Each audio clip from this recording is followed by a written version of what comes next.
How does your current financial advisor or financial planner get paid? And when they make a financial recommendation to you, are they looking out for your best interest? Well, by the end of this video, I'll give you all the necessary information that you'll need to determine whether or not your current financial advisor has a conflict of interest or whether or not they're truly looking out for you and your family. My name is John Moakler, and I'm the founder of Moakler Wealth Management. And for the best advice on how to protect you and your family, subscribe to my YouTube channel and hit the bell notification so that you'll be notified when we launch a new video. So how do you find out if your current financial advisor has a conflict of interest, or how do you go about hiring a new financial advisor? Well, when I'm looking for a doctor who's a specialist, I'm looking for all sorts of diplomas, degrees, designations after their name. And I want someone who's gone to school for a number of years and that they're an expert in their field.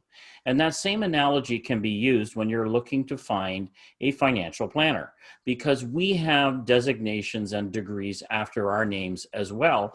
And you need to make sure whether or not the current person you're sitting down with is actually a financial planner. And so if you're looking for a new planner, what you should be looking for in a candidate is someone who at least has a business background, perhaps a math background, and they should have at least their CFP or Certified Financial Planners designation, which is really the gold standard in the industry. On top of that, they could have their CLU or Chartered Life Underwriter designation. And the CLU is really targeted at working with business owners and complex estate planning. So those two designations, the CFP and the CLU, you really have to have one or both of them in order to call yourself a financial planner. You should also consider putting together a list of questions to ask either your current advisor or if you're turning around to interview a new candidate. And inside my book, I have at least 20 questions in chapter number 1, all designed to find out whether or not your financial planner has a conflict of interest. I'd like to share 4 of those questions with you today. So question number 1.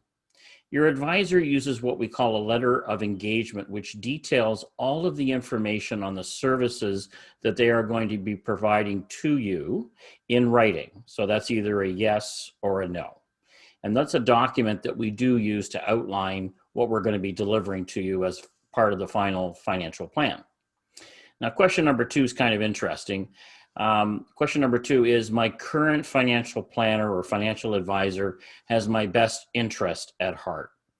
Now, prior to COVID-19, I used to run dinner seminars, and when I asked this question at the dinner seminar, there used to be a number of chuckles in the audience. And I know it's very subjective, but you really need to answer deep down, do you feel your current financial planner is looking after your best interest or their bottom line, yes or no? Question number 3, your current financial planner has provided you with disclosure of all the different business relationships that they have and any potential conflicts of interest that they might have, yes or no?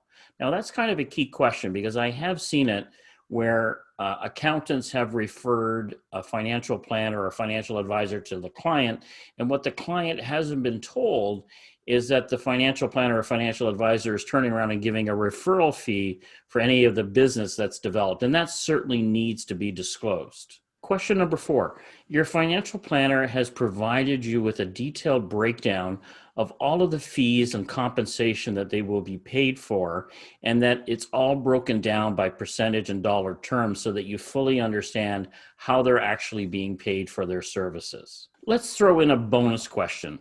Question number 5.